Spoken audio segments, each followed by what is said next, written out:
方便进去吗？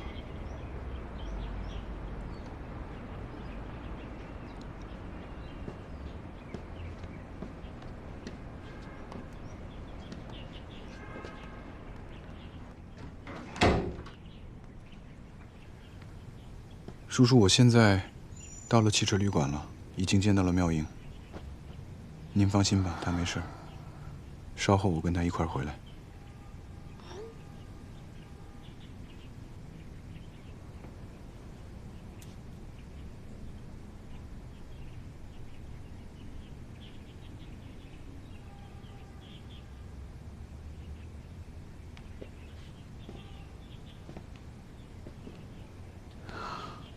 从昨天早上失踪到现在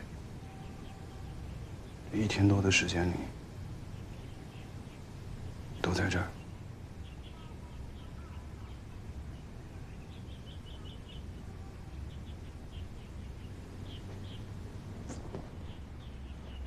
躲着我，躲着所有人。如果我不来，你准备在这儿躲到什么时候？不知道。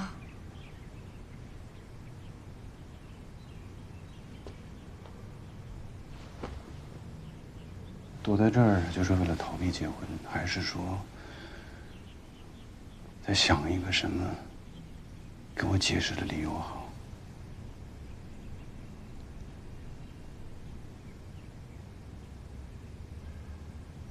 都有。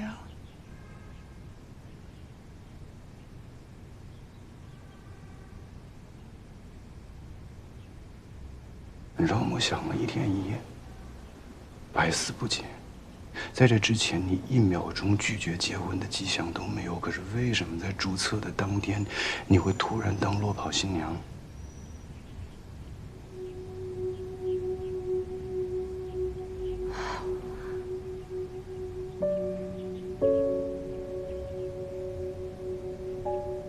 没办法跟你说清楚。那你也必须说清楚。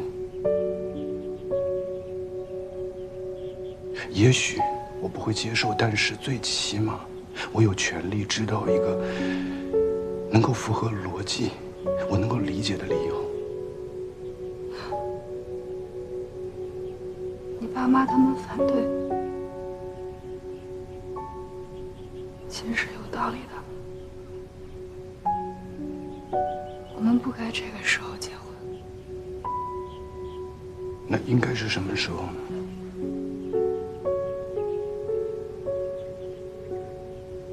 也许再过几年吧，等我们事业还有生活都稳定下来，等他们都接受的时候。而且，你妈同意的那么勉强，你爸也是，到最后一句祝福都没有。我不希望婚礼这么大的事情，到最后搞得大家都不开心。我也不想要一个不被你父母祝福的婚礼。所以你就没有任何征兆的消失了，是因为这个原因吗？还有我爸，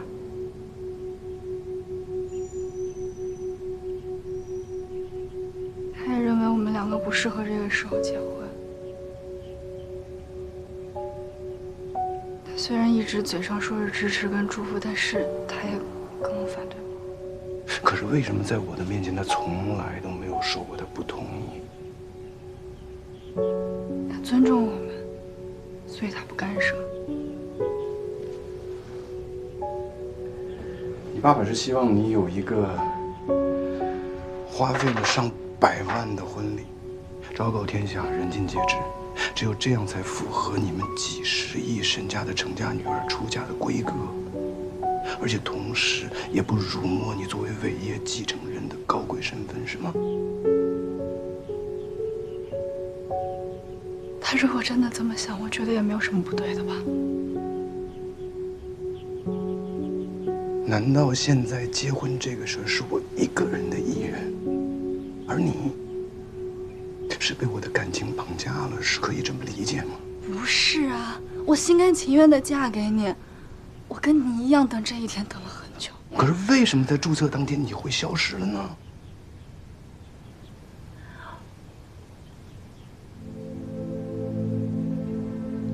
我像一个傻子一样在那等啊，为什么逃婚？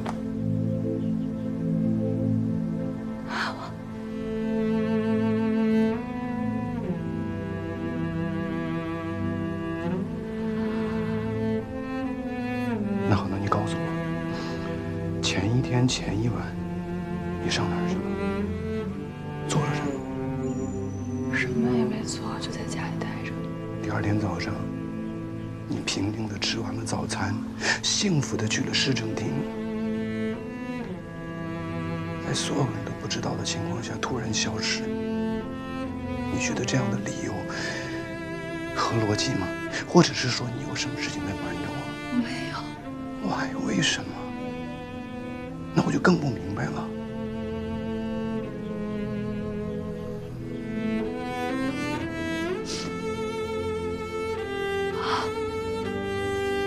我知道我选择了一个非常不合适的时机，做了非常不合适的事情。现在又给了我一个最虚弱无力的理由。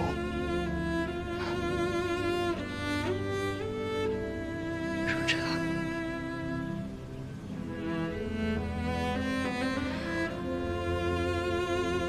我知道这件事情做的是有多么的糟糕，让你多么的失望。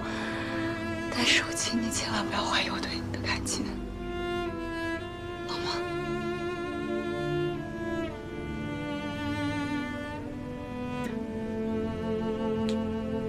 是吗？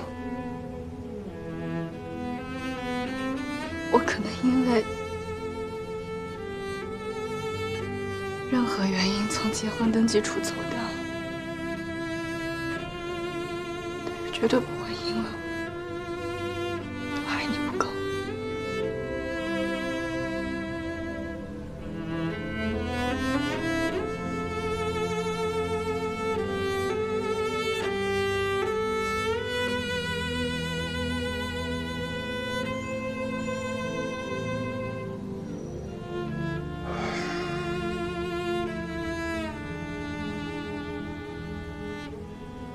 跟我回去。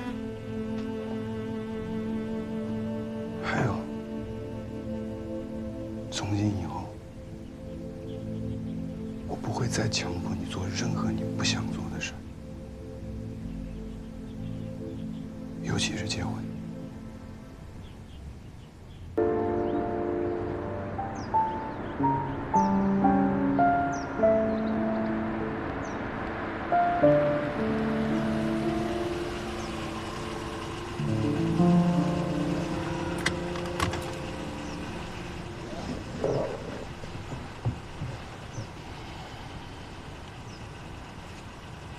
你不下车吗？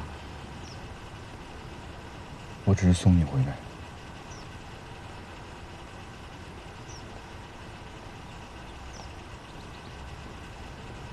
你不打算跟我一起进去？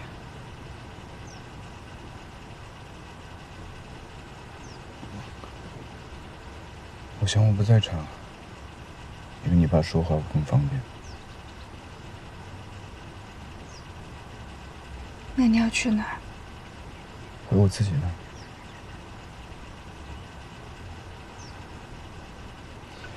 我觉得可能你需要一个我不在的空间，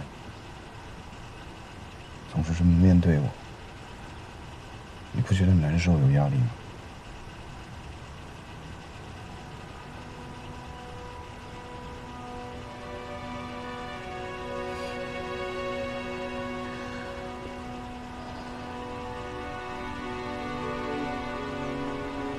谢谢你，为我着想。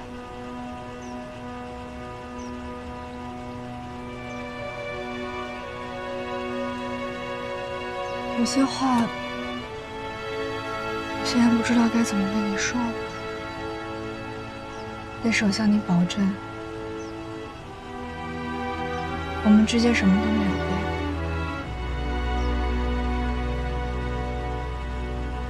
我希望我们还是和从前一样。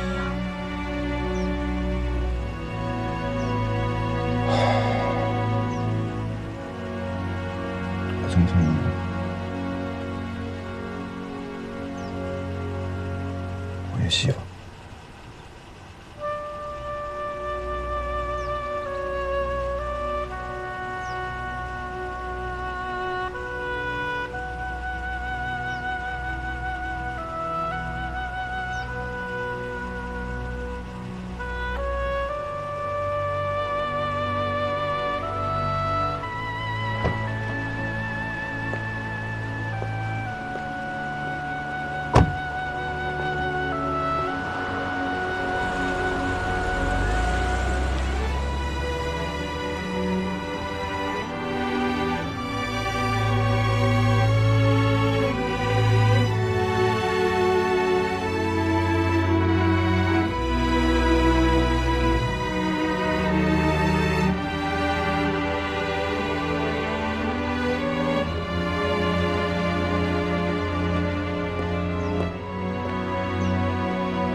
不管发生什么事情，饭总要吃的。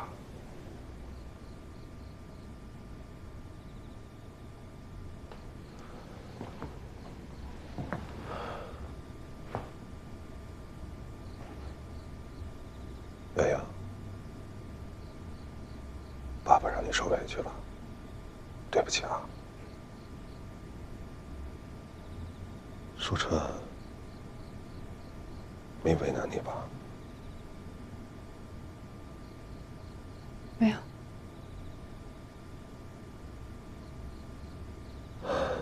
放宽心，时间可以冲淡一切的，啊。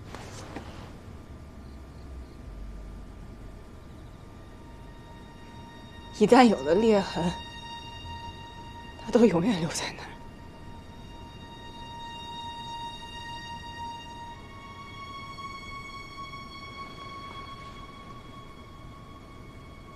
你跟舒伯伯之间，不仅仅是他帮你拿到市政府竞标权的友谊那么简单吧？那你认为还有什么？比如利益。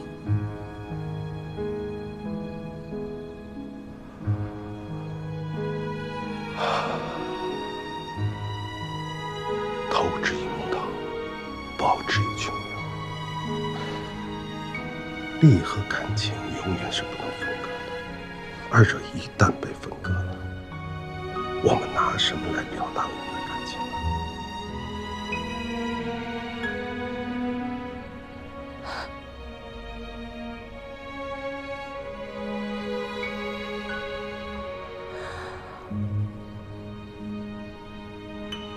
我现在真的怕，如果舒澈一旦知道这些事情，他知道了又能怎么样？他就会怀疑这是你处心积虑、步步为营的计划，甚至连我都是你计划中的一部分。然后，他就会认为我们的感情已经不纯粹了，或许从来就没有纯粹过。纯粹，我同意。爱情因为纯粹而美好，但纯粹的好处也仅此而已。因为纯粹不能永恒，唯有利益可以长久。你想让你们的感情天长地久，绝对不是靠它有多纯粹，它依靠的是你们双方利益互惠有多牢固，能不能让你们彼此利益最大化。这个道理，你一定要明白，舒澈今后也一定会明白的。在爸爸的人生经历里，大浪淘沙留在身边的，没有一个仅仅是因为纯粹的感情，都是实实在在的利益共同体。所以说，爱情是最经不起诱惑和考验的东西了。今天你享受的爱情的纯粹，也许明天就是你痛苦的根源。唯有利益，才能让你们永远不分开，一荣俱荣，一损俱损，明白吗？所以你跟我说这么多，就是想让我认同和接受利益交换的爱情和婚姻吗？我是想让你明白，我跟舒旺我们两个家的利益联系，不仅不会玷污你们此刻爱情的纯洁和美好，反而能让你跟舒澈紧紧地捆绑在一起，让你们今后的婚姻坚固、牢不可摧。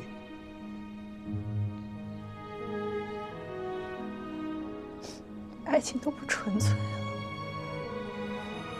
捆绑的再牢又有什么意义呢？女儿，你现在可能不理解爸爸说这话的意思，但是今后你一定会赞同我今天的说法的。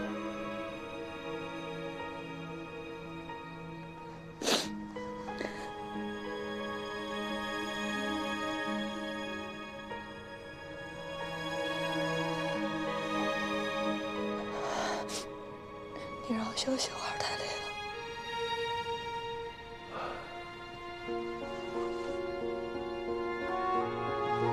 好好睡一觉，别想那么多。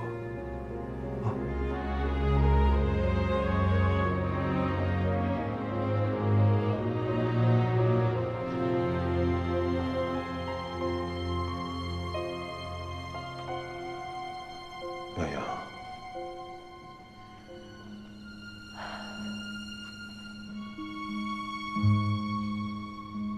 爸爸欠你一个婚礼。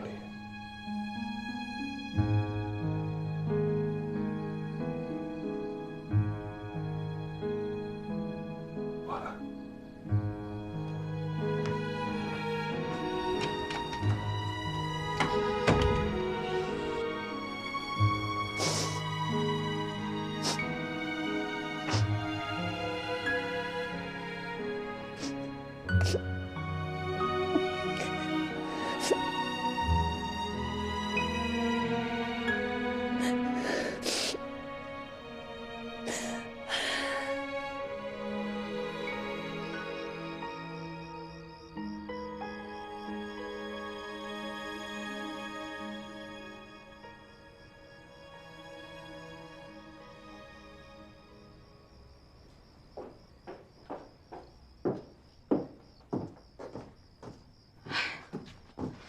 这妙莹不在这几天，你这又成个单身狗窝了。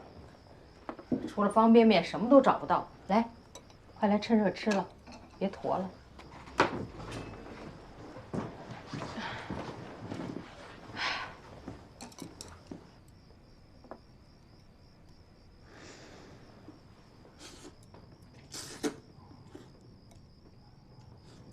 这么狼吞虎咽的。我这要是不来，你还饿死不成啊？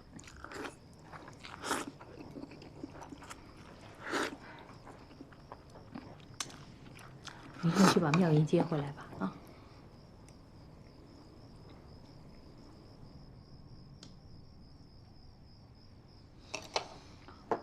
我们俩得分开冷静一段时间。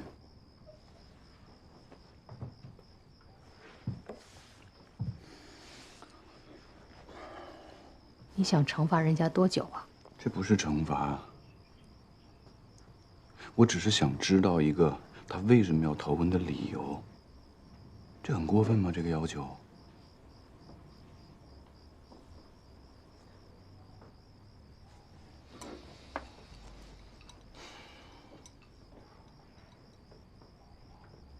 妈，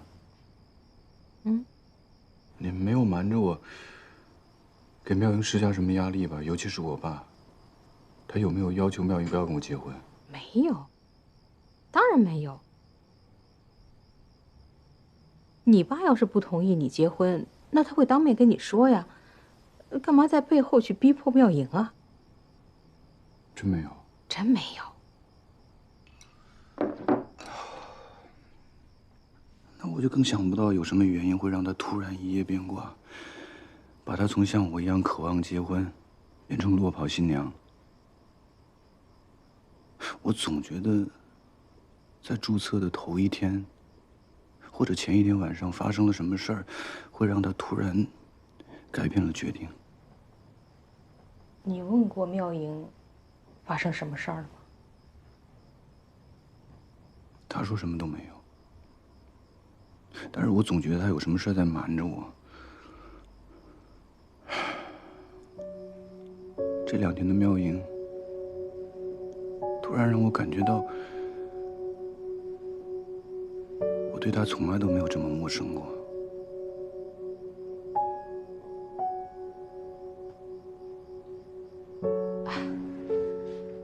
舒澈，妈妈是女人，只有男人才讲逻辑。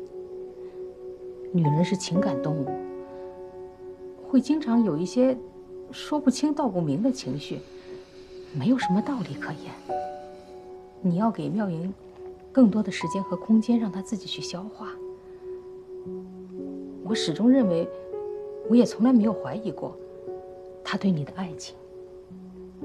说到底，这个婚姻延期也不关乎原则的问题。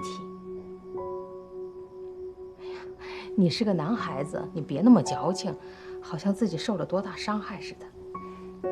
明天就去把妙莹接回来，你们俩该怎么样就怎么样。拒绝结婚是一件不值得一提的小事儿，我就是想要有一个解释，就是矫情。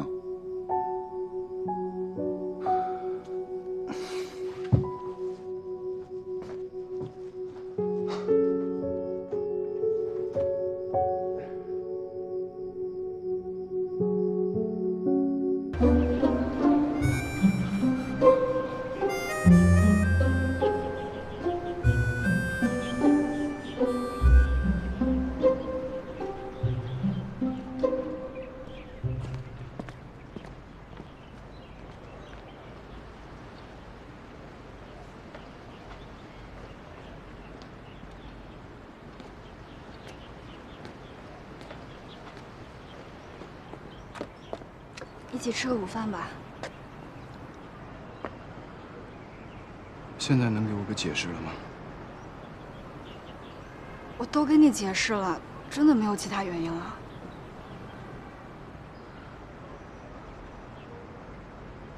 算了，我怕我再面对你，就会不停地纠缠这件事儿，要你给我一个理由。这样的状态我都讨厌自己。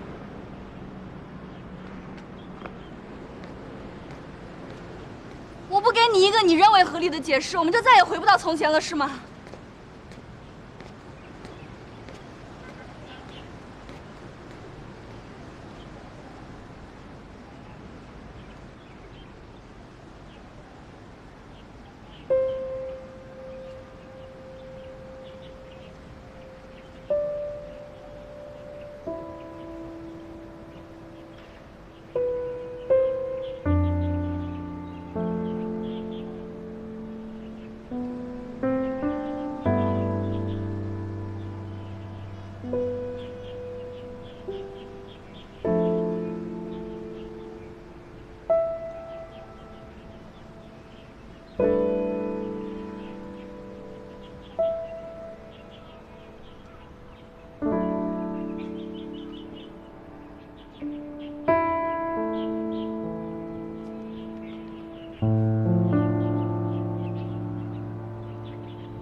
晚到1分钟。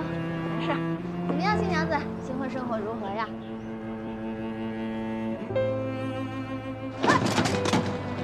你也是 C1985去旧金山的航班啊？嗯。你也是啊？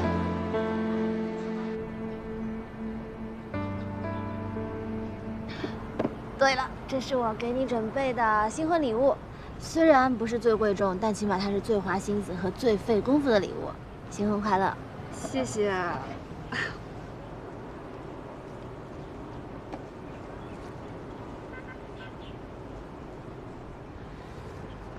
这是我和舒澈呀，一眼就能看出来吗？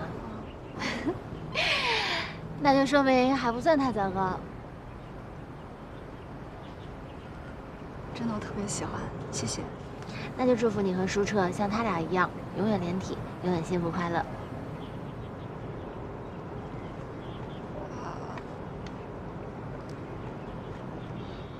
我们其实没结婚。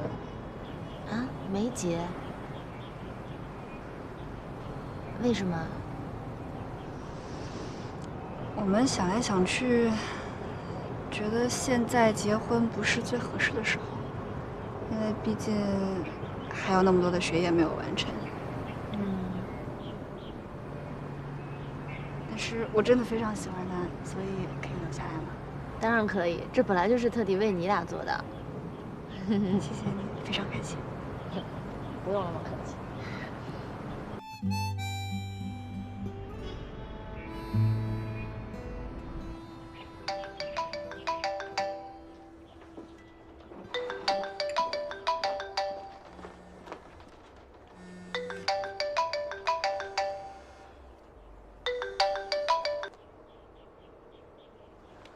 喂，我在你家门口呢，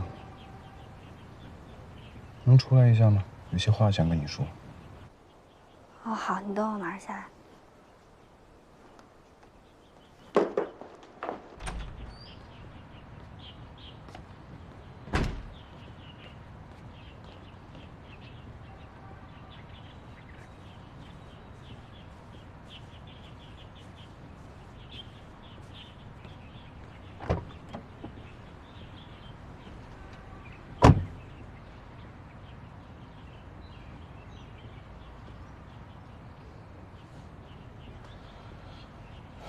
我来是想问你一个问题。问呗。之前我1分钟都没有设想过这样的状况，即便是我们2个人两地分开了6年，但是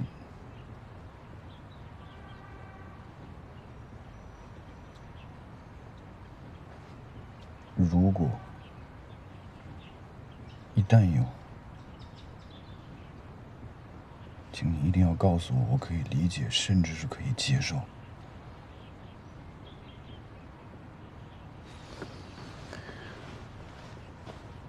苗莹，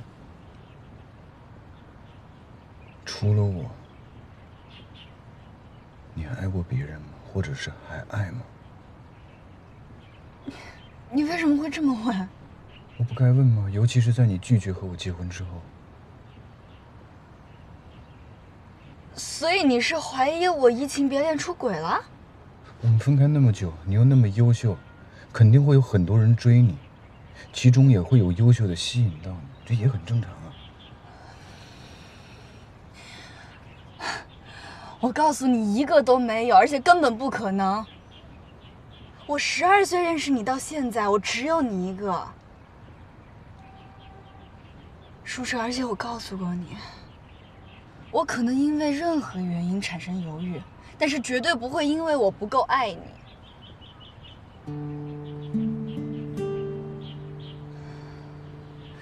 而且我们即使分开再久，任何事情都会发生变化，但是唯独我对你的感情是一丝一毫都不可能会改变的。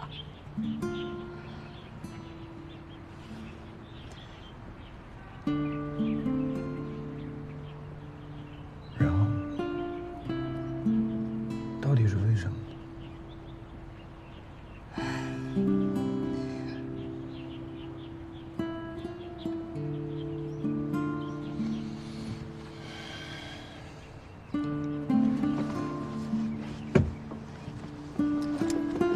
远跑来就是为了问这个吗？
我见过你。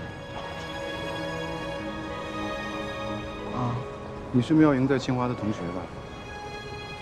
啊是，怎么来这儿了吗？留学？不是？但你到美国来是来旅游，或者是工作？也不是。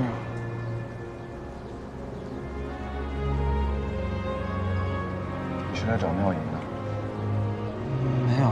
那你告诉我，为什么在几天前，她住的汽车旅馆里，你会在那儿出现？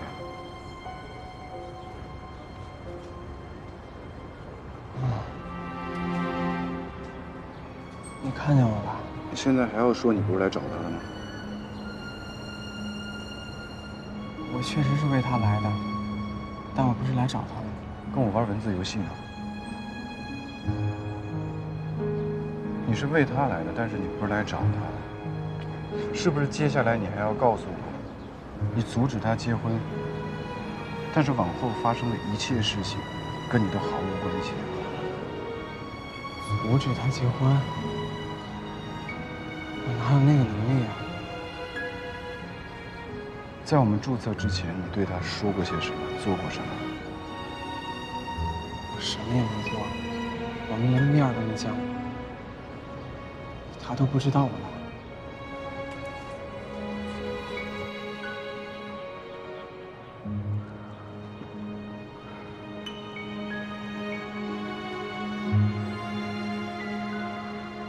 你是学什么专业的？计算机。难怪，离一个谎都编不远。我们查遍了旧金山所有的酒店，才知道妙莹住在那个汽车旅馆。她逃避所有的亲人，唯独只有你知道她在哪儿。你还要坚持你们没有见过面的说辞吗？你没来之前，确实只有我自己知道他在哪，但那是因为我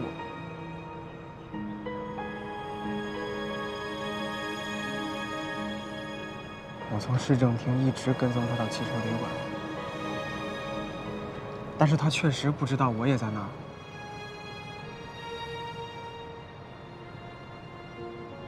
大老远飞到美国，一不见面，二不联系，目睹了他逃婚，一路尾随，在只有你们2个人的那1天1夜里，居然不照面，也不告诉他你来了，直到你跟着他回到了 Standard， 在那儿我发现了你。你相信你自己的说辞吗？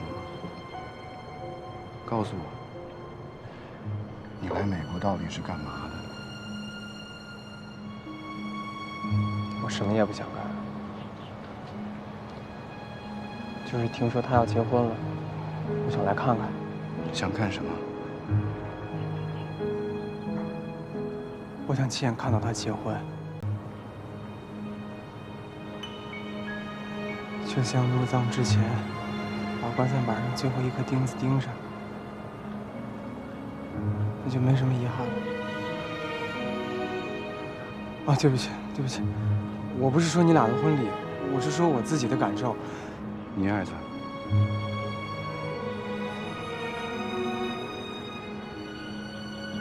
你追了他多久？我没追过他。逗我！4年朝夕相处，你没有追求过他，也没有向他表白过。因为追不追、表不表，结果都一样，没戏。你不会说你一直在单恋吧？各种爱他在心口难开，陪伴他的左右，默默守候。对。你的意思是说你什么都没做？他突然在一夜之间变卦了？难道你觉得他是因为我？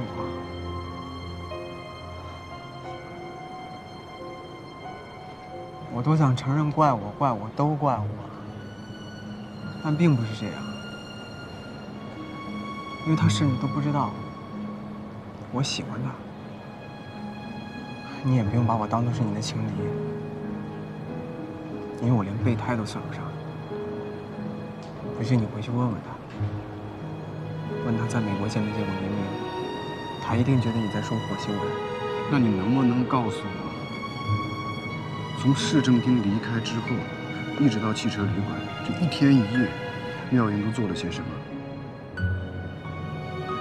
离开市政厅，他去了海边，在那里有一个大礁石，他在旁边哭了好久。之后就去了汽车旅馆。一直到你来。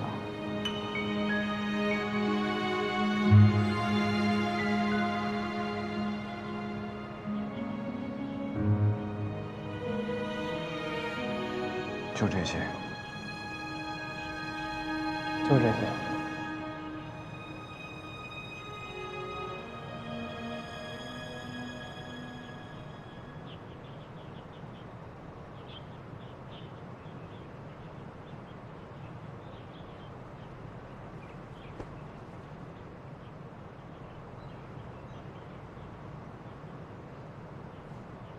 其实你根本就没有情敌。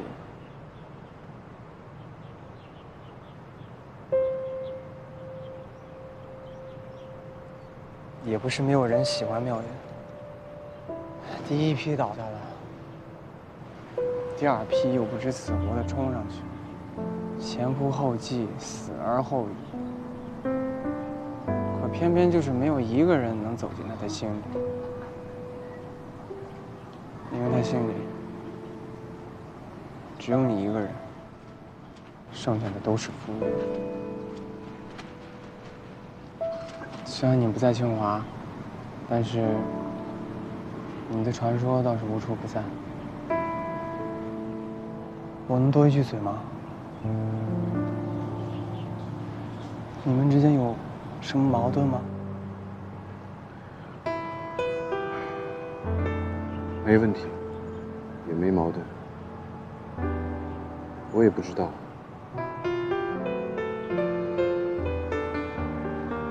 那就奇怪了，有点复杂。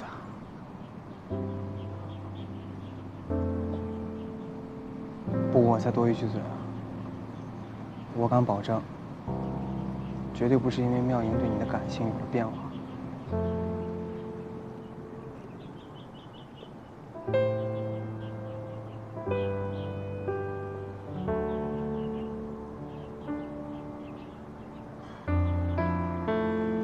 凭什么这么确定？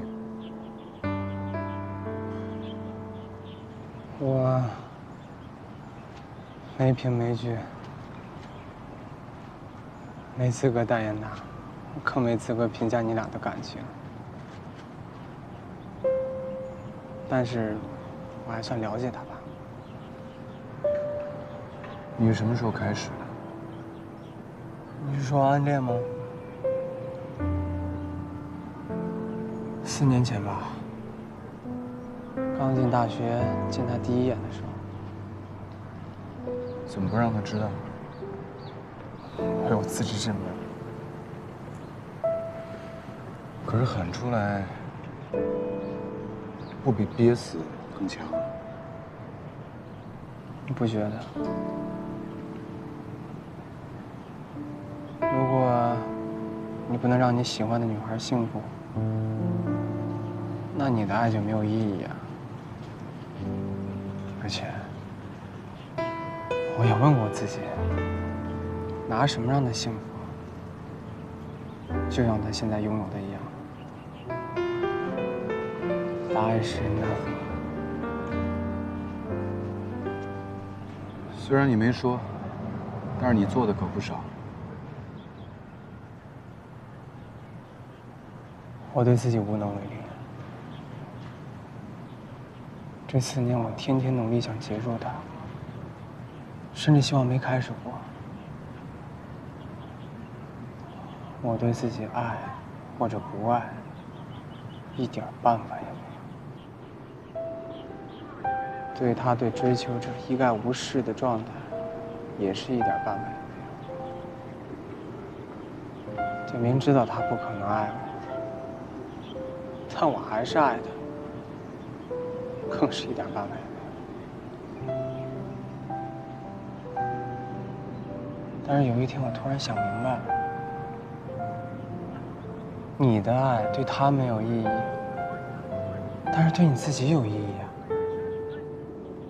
不管他给我带来稍纵即逝的欢乐，还是无边无际的痛苦，即使是无望的、没有结果的爱，也总比日复一日上班下班、吃饭睡觉、月薪到账这些无聊的日子，更让我觉得有意义。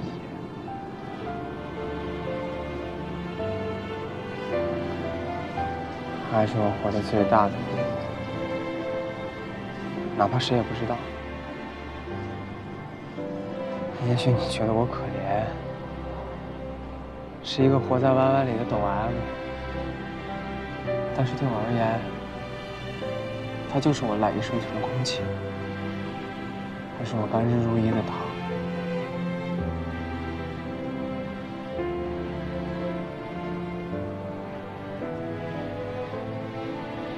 你是不是对我把受虐当作是松乳的这种享受境界无法体会？不过也是。像你这样拥有财富、地位和爱情的多重富豪，怎么可能会明白我们这种平庸之辈、一穷二白的快乐？你只有穷到我的程度，你才会知道，如果你的爱和你爱的人爱不爱你没关系，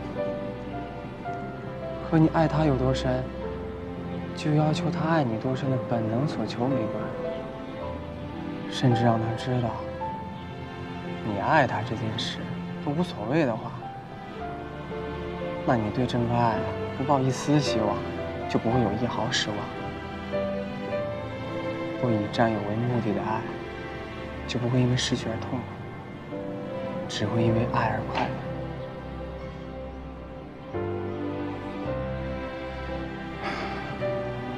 这就是我的爱与你无关。对，当爱只和自己有关的时候，那你就有了最大的自由。爱谁是谁，想爱多久就爱多久。一个人的爱情也能自嗨啊。当然了，别人也可以认为我这是可怜，但是没关系啊。那既然我的爱跟任何人无关，那别人的评价又跟我有何干？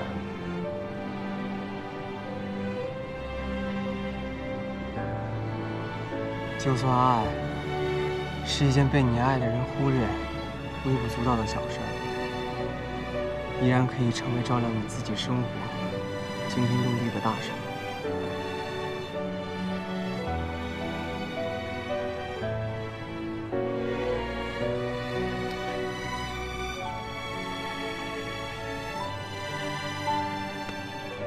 你这个人挺有意思的。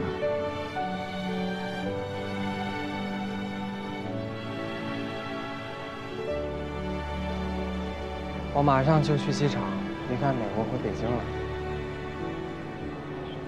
所以你今天来是要向他默默告别的。嗯，这趟的美国之行，本来你是想过来看一看就死心的，对吗？对，不见棺材不落泪了。哎呦呸！对不起对不起，我不是故意的，我这么一比喻怎么就是棺材？对不起啊。那你没见着棺材，就不打算死心吧？就像掌控不了什么时候开始一样，我也掌控不了什么时候会结束。不过你放心，我从来不具备破坏力，以后更不会。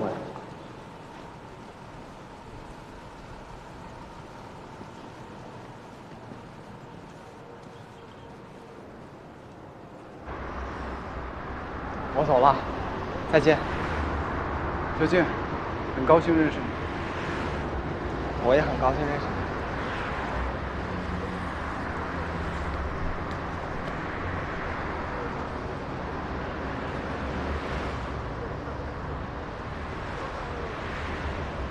哥们儿，你俩一定要幸福。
不以占有为目的的爱，就不会因为失去而痛苦，只会因为爱而快乐。就算爱是一件被你爱的人忽略、微不足道的小事儿，依然可以成为照亮你自己生活的惊天动地的大事。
我再也不会纠缠你为什么不从注册处离开。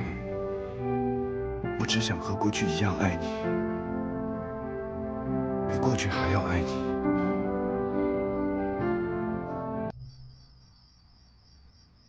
我知道你一定有事情在瞒着我。你瞒着我的原因，是因为爱我。我再也不会逼你给我一个逃婚的理由，是因为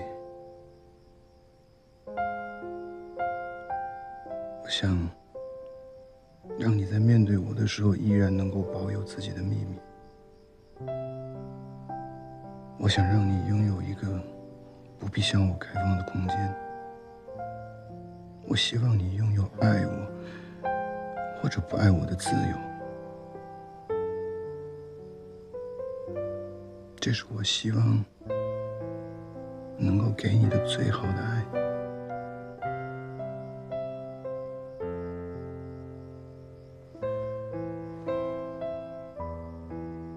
哎呀，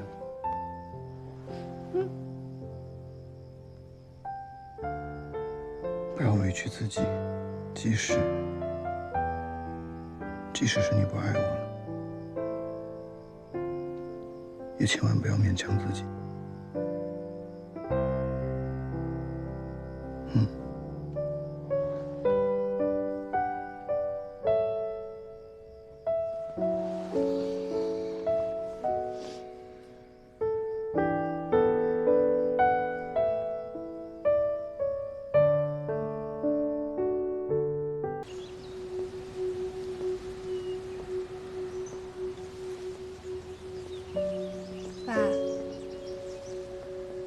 回国之前，还有什么要对我说的吗？没有。我要告诉你，有些事情正在发生，有些事情早晚一定会发生。拒绝舒澈的求婚，我们的恋情不可公开告人。除了这些，您应该还要求我做别的吧？我走以后，马上就会发生一些事情在你的眼前，你会比所有的人更早的知道这些事情意味着什么。爸爸不能要求你为了成全我，成全家族利益做更多，但至少你可以沉默。万一将来有那么一天，请你在舒澈可能做出损害我们两家利益的举动前，阻止他。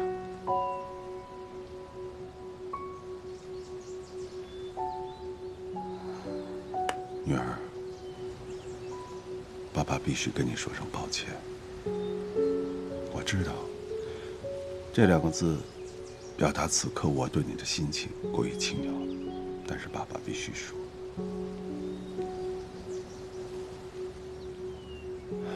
是啊，我现在可以给你们很多很多的钱，让你们过上很优越的生活。未来会给你们更多，股票、财富、身份、地位，还有几万人的商业帝国。但是爸爸知道，给你的越多，你就越不自由。这不就是我的宿命吗？将来有一天，你不想要我给你的这些了，爸爸希望能还给你自由，但不是现在。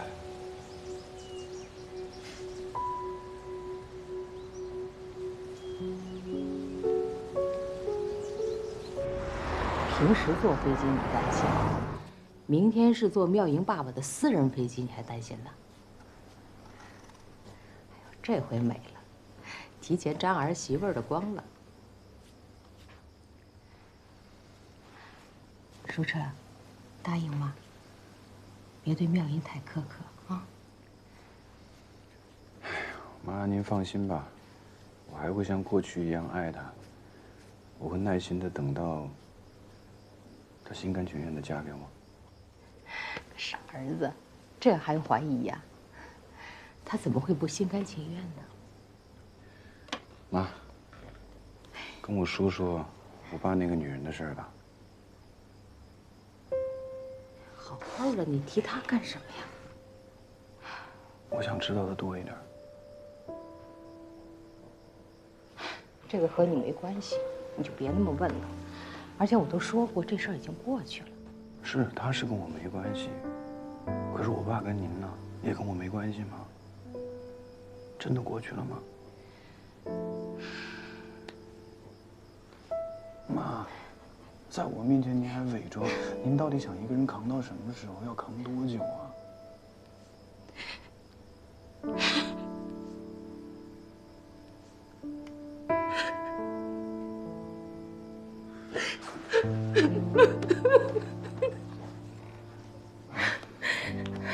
没有人说，但您可以跟我一个人说。没有人伸出援手，我可以替您分担。妈，虽然我一直不能陪在您的身边，但是你一定要答应我，不管发生任何事情，你一定要跟我商量。你要记住了，无论在什么样的情况下，我都是您的依靠。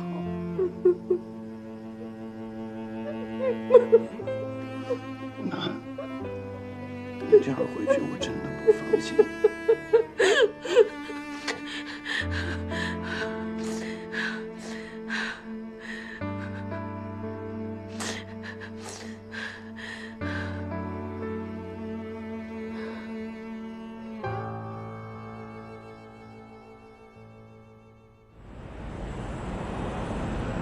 雅媛，再过几年，我就可以亲力亲为了，为你和舒澈在燕州办一个盛大的婚礼。谢阿姨。舒澈，你那个一鸣解气服务器研发到什么程度？进行中。有困难吗？没有。你记住，任何时候，我都愿意把我经商20多年的经验和资源与你分享。谢谢。祝你顺利。爸，我回我也要坐这飞机。凭什么？好歹我也是第2股东啊。就你第2股东啊？你给我记住了，你不把商婚那个套子给我解了，你这辈子别想坐这飞机。记住了啊，没有我的允许，如果他强行让你们起飞，马上报警。哎，你是今生的。请陈总书夫人准备登机，我们10分钟就起飞。保重，一路平安。注意身体。拜拜。拜拜。儿子。一路平安。拜拜。拜拜。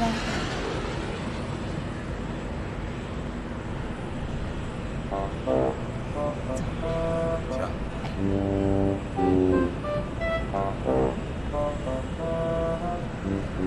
我是来受侮辱的。